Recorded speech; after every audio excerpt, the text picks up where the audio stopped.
নির্বাচনের তারিখ নিয়ে আমাদের সমস্যা নেই, বললেন হাসনাত। এনসিপি নেতার মন্তব্য, নির্বাচন কমিশনে রুমিন ফারহানা গুন্ডার মতো আচরণ করেছেন। দেশের মানুষকে ধোঁকা দিয়ে আর বোকা বানানো যাবে না, বললেন চরমোনাই পীর। জানাবো 300 কোটি টাকার কাজ ফেলে ঠিকাদার লাপাত্তা, জনদুর্ভোগ চরমে। এবং সর্বশেষ জানাবো পানি ছাড়ল ভারত, বন্যার সংখ্যায় পাকিস্তানে ঘর ছাড়া 1.5 লাখ মানুষ।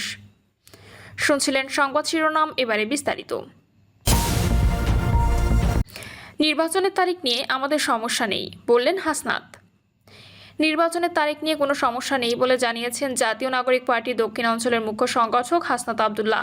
তিনি বলেছেন, এনসিপিকে এভাবে ফ্রেম করা হয় যে আমরা নির্বাচনমুখী, তবে নির্বাচনের তারিখ নিয়ে আমাদের কোনো সমস্যা নেই। নির্বাচন আগামীকালও হতে পারে, তবে আমাদের ফোকাস হচ্ছে সংস্কার বাস্তবায়ন এবং বিচারের সুস্পষ্ট রূপরেখা দিতে হবে।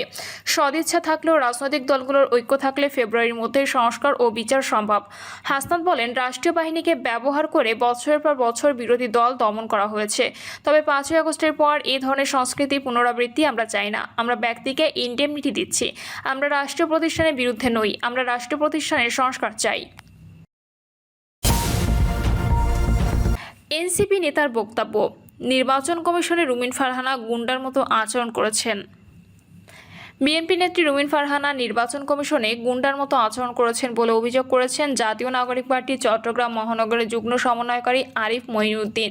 তিনি বলেন, রুমিন ফারহানা গুন্ডা স্টাইলে হাত নেড়ে তার কর্মীদের লেলিয়ে দিয়েছেন। এটা ভয়ঙ্কর সংকেত। নির্বাচন কমিশনে এনসিপি নেতাদের উপর হামলা এবং ফটিকছড়িতে কিশোর রিহান উদ্দিন মাহিনকে পিটিয়ে হত্যার প্রতিবাদে এই কর্মসূচি পালন করা হয়। এনসিপির এই নেতা বলেন, নির্বাচন কমিশন এখন বিএনপির চেয়ে বড় বিএনপি হয়ে গেছে। আমরা বিএনপির শত্রু নই, বন্দী হতে চাই, তবে সন্ত্রাস হামলা বন্ধ না হলে জুলাইয়ের মতো আবার আন্দোলনে নামব। ফটিকছড়ি হত্যাকাণ্ড প্রসঙ্গে তিনি বলেন, নির্দোষ কিশোর মাহিনকে নির্মমভাবে পিটিয়ে হত্যা করা হয়েছে। পুলিশ এখনো পর্যন্ত মাত্র 2 জনকে গ্রেপ্তার করেছে, অথচ তারা জনগণের টাকায় চাকরি করেন, সংকট মুহূর্তে নিষ্ক্রিয় থাকেন। এ সময় তিনি অন্তর্বর্তী সরকার ও প্রশাসনের ব্যর্থতার তীব্র সমালোচনা করেন। দেশের মানুষকে ধোঁকা দিয়ে আর বোকা বানানো যাবে না, বললেন চরমোনাই পীর। ইসলামী আন্দোলন বাংলাদেশের আমির মুফতি সৈয়দ মোহাম্মদ রেজাউল করিম বলেছেন, বিগত দিনে যারা দেশ পরিচালনা করেছে তাদের শাসন আমরা দেখেছি, আমরা আমাদের সন্তানের মধ্যেও আর দেখতে চাই না। দেশের মানুষকে ধোঁকা দিয়ে আর বোকা বানানো যাবে না। সৈয়দ মোহাম্মদ রেজাউল করিম বলেন, ইতিমধ্যে সামনে কি হতে পারে তা অনুমান করা যাচ্ছে। চাঁদার জন্য মানুষকে পাথর মেরে হত্যা করে লাশের উপর নৃত্য করতে দেখেছি। নির্বাচন কমিশনে গিয়ে মারামারির ঘটনাও দেখেছি। নির্বাচন কমিশন পক্ষপাতিত্ব মন্তব্য দিচ্ছেন। সুতরাং পিআর পদ্ধতি ছাড়া সুষ্ঠু নির্বাচন সম্ভব নয়। 300 কোটি টাকার কাজ ফেলে ঠিকাদার লাপাত্তা, জনদুর্ভোগ চরমে। দেলদুয়ার লাউহাটি সাটুরিয়া আঞ্চলিক মহাসড়কের টাঙ্গাইল অংশের জন্য বরাদ্দ প্রায় 300 কোটি টাকার কাজ অসমাপ্ত রেখে পালিয়ে গেছেন ঠিকাদার। মাঝপথে নির্মাণ কাজ বন্ধ হওয়ায় জনদুর্ভোগ চরমে পৌঁছেছে। জানা গেছে, সড়ক ও জনপথ বিভাগের তত্ত্বাবধায়ক টাঙ্গাইলের 24.650 কিলোমিটার অংশে আঞ্চলিক মহাসড়কের নাম ও প্রশস্ততায় উন্নীতকরণের আওতায় পেভমেন্ট ও কালভার্ট নির্মাণের কাজ শুরু হয়। 2023 সালে 16 মার্চ আইসিসিএল, র্যাব, আরসি ও এনডিই নামে 3টি ঠিকাদার প্রতিষ্ঠান প্রকল্পের কাজ পায়। 2024 সালে 30 জুন 5টি প্যাকেজের কাজ শেষ করার কথা থাকলেও ভূমি অধিগ্রহণ জটিলতায় প্রকল্পের মেয়াদ 2026 সালের জুন পর্যন্ত বাড়ানো হয়। 2024 সালের 5ই আগস্ট ফ্যাসিস্ট আওয়ামী লীগ সরকারের পতনের পর থেকেই নির্মাণ কাজ স্থবির হয়ে পড়ে। জনদুর্ভোগের বিষয়টি বিবেচনায় নিয়ে দেলদুয়ার উপজেলা প্রশাসন সংশ্লিষ্ট বিভাগকে কাজ চলমান রাখার তাগিদ দিলে দীর্ঘদিতে নির্মাণ কাজ শুরু করে ঠিকাদার প্রতিষ্ঠান, তবে তা বেশি দিন গড়ায়নি। চলতি বছরের জুন থেকেই ঠিকাদার ট্রয় লাপাত্তা। বর্তমানে নির্মাণ কাজের সব প্রক্রিয়া একেবারেই বন্ধ রয়েছে, ফলে অসমাপ্ত অংশ জুড়ে খানাখন্দের সৃষ্টি হয়ে যান চলাচলে খুব সমস্যা হচ্ছে। বড় বড় গর্ত, কাদা, জল মারিয়ে দুর্ঘটনা এবং প্রাণহানির ঝুঁকি নিয়ে যানবাহন চলাচল করেছে। এ সড়কে যাত্রীবাহী বড় বাস আপাতত চলাচল না করলেও সিএনজি চালিত অটোরিকশা, মালামাল বহনকারী ভারী যানবাহন চলাচল রয়েছে। টাঙ্গাইল ও মানিকগঞ্জ জেলার বিশাল জনপদের যোগাযোগ একমাত্র মাধ্যম এই সড়ক। নির্মাণ কাজ মাঝপথে বন্ধ হওয়ায় এই অঞ্চলে বৃহৎ জনগোষ্ঠীকে যোগাযোগ চরম দুর্ভোগ পোহাতে হচ্ছে। মনির হোসেন বলেন, একজন ট্রাক চালক বলেন, মূল সড়কের পাথর উঠে গিয়ে এমন গর্তের সৃষ্টি হয়েছে যে গাড়ি চালানোই দায়। গর্তে পড়ে চাকা আটকে যাচ্ছে। যন্ত্রাংশ বিকল করে বহনকৃত মালামাল নিয়ে দিনের পর দিন রাস্তায় পড়ে থাকতে হচ্ছে। জানমালের ঝুঁকি মাথায় নিয়ে আমরা এই রাস্তায় চলাচল করছি। রিকশা চালক বশির উদ্দিন বলেন, সড়কের এমন অবস্থা হয়েছে যে অল্প বৃষ্টি হলে আর যাওয়ার উপায় নেই। প্রতিদিনই বিকল হওয়া যন্ত্রাংশ ঠিক করতে গ্যারেজে যেতে হচ্ছে। সারাদিন যা আয় করছি তা গ্যারেজে মেরামত করতেই চলে যাচ্ছে। পরিবার নিয়ে আমাদের মানবতার জীবনযাপন করতে হচ্ছে। উন্নয়নের নামে ভোগান্তি শুরু হয়েছে। ত্রয়োদশ জাতীয় সংসদ নির্বাচনে এই আসনে বিএনপির মনোনয়ন প্রত্যাশী আতিকুর রহমান আতকি বলেন, ফ্যাসিস্ট আওয়ামী লীগ সরকারের আমলে ফ্যাসিস্ট দোসর ঠিকাদার নিযুক্ত হয়েছিল। শুধু এই অঞ্চলে নয়, সারা দেশে একই অবস্থা বিরাজমান ছিল। ফ্যাসিস্ট সরকারের মদতপুষ্ট ঠিকাদার কাজটি এমন অবস্থায় ফেলে রেখে গেছে যে এই অঞ্চলে মানুষজন ও যানবাহন চলাচলে সীমাহীন ভোগান্তি হচ্ছে।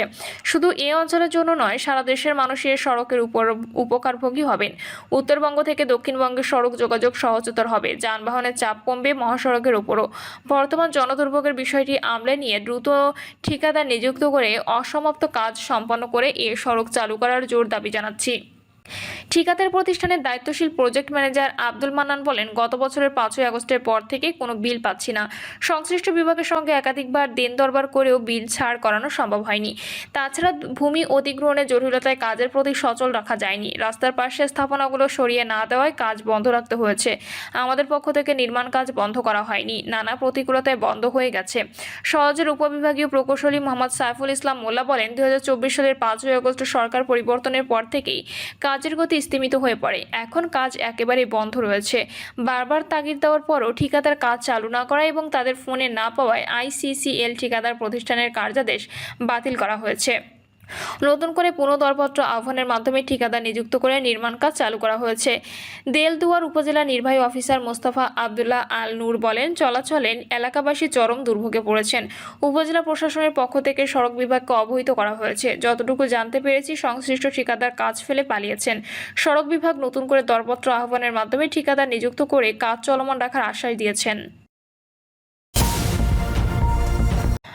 পানি ছাড়ল ভারত, বন্যার সংখ্যা পাকিস্তানে ঘর ছাড়া 1.5 লাখ মানুষ।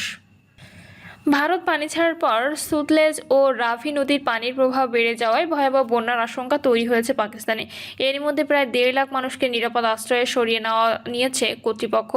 পাকিস্তানের জাতীয় দুর্যোগ ব্যবস্থাপনা কর্তৃপক্ষ জানিয়েছে, সতর্কতা জারি হওয়ার পর পাঞ্জাবের প্রাদেশিক দুর্যোগ ব্যবস্থাপনা কর্তৃপক্ষ ঝুঁকিপূর্ণ এলাকাগুলো থেকে মানুষজনকে সরিয়ে নেওয়া শুরু করে।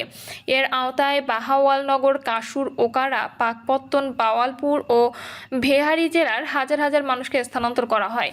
এরই মধ্যে শত শত গ্রাম খালি করে দেওয়া হয়েছে। এনডিএমএ জানিয়েছে, প্রাথমিক সতর্কবার্তার পর প্রায় 40,000 মানুষ নিজেরাই নিরাপদ স্থানে চলে গিয়েছিলেন। এখন জরুরি সেবা দল মোতায়েন রয়েছে এবং সংশ্লিষ্ট সব বিভাগকে সর্বোচ্চ সতর্ক অবস্থায় রাখা হয়েছে। জনগণকে নদী, খাল ও নিচু এলাকা থেকে দূরে থাকার পাশাপাশি অপ্রয়োজনীয় ভ্রমণ এড়িয়ে চলার আহ্বান জানানো হয়েছে। পাঞ্জাবের মুখ্যমন্ত্রী মরিয়ম নওয়াজ শরীফ নির্দেশ দিয়েছেন যেন আটকে পড়া মানুষদের দ্রুত সরিয়ে নেওয়া হয়। মসজিদে মসজিদে মাইকিং করে মানুষকে আশ্রয় কেন্দ্রে যাওয়ার আহ্বান জানানো হচ্ছে। পাশাপাশি গবাদি পশুর জন্য ত্রাণ কেন্দ্রে আলাদা ব্যবস্থা রাখা হয়েছে। নদীগুলোর পরিস্থিতি, এনডিএম জানায়, সুতলেজ নদীর কিছু অংশ খুব উচ্চমাত্রায় বন্যা পরিস্থিতি বিরাজ করছে। রাভি নদীর পানিও ক্রমাগত বাড়ছে। অন্যদিকে সিন্ধু নদীতে শুক্কুর অঞ্চলে মাঝারি ও কালাবাগ, চশমা, গুড্ডু ও কোটরিতে স্বল্পমাত্রায় বন্যা দেখা দিয়েছে। চেনার নদীতে সামান্য বন্যা পরিস্থিতি হয়েছে, তবে ঝিলম, কাবুল ও নারী নদীতে পরিস্থিতি স্বাভাবিক। টারবেলা বাঁধ প্রায় পূর্ণ হয়ে গেছে। মঙ্গলাও ধারণ ক্ষমতার কাছাকাছি পৌঁছেছে। খানপুর, রাওয়াল ও সিমলি বাঁধেও পানির স্তর বাড়ছে। ভারতের সতর্কবার্তা ও চুক্তি বিতর্ক, গত সপ্তাহে ভারত দুবার পাকিস্তানকে সতর্ক করে পানি ছাড়ার কথা জানিয়েছে। মধুপুর হেড ওয়ার্কস নিয়ে রাভিতে পানি ছাড়ার পর পাঞ্জাবের দক্ষিণাঞ্চলে প্লাবন দেখা দেয়। যদিও এই সতর্কবার্তা এসেছে কূটনৈতিক চ্যানেলের মাধ্যমে, সিন্ধু পানি চুক্তির আওতায় নয়। ভারত পাহেলগাম হামলার জেরে গত এপ্রিল মাসে একতরফাভাবে সিন্ধু পানি চুক্তি স্থগিত করার ঘোষণা দেয়। এরপর থেকে দুই দেশের মধ্যে উত্তেজনা চরমে ওঠে। পাকিস্তান বলছে, ভারতের এই সিদ্ধান্ত আন্তর্জাতিক আইন লঙ্ঘন এবং আঞ্চলিক শান্তি ও স্থিতিশীলতার জন্য হুমকি। প্রিয় দর্শক, এই ছিল এখনকার সর্বশেষ সংবাদ আপডেট। সব সংবাদ পেতে চ্যানেলটি সাবস্ক্রাইব করে বেল আইকনটি ক্লিক করে রাখুন।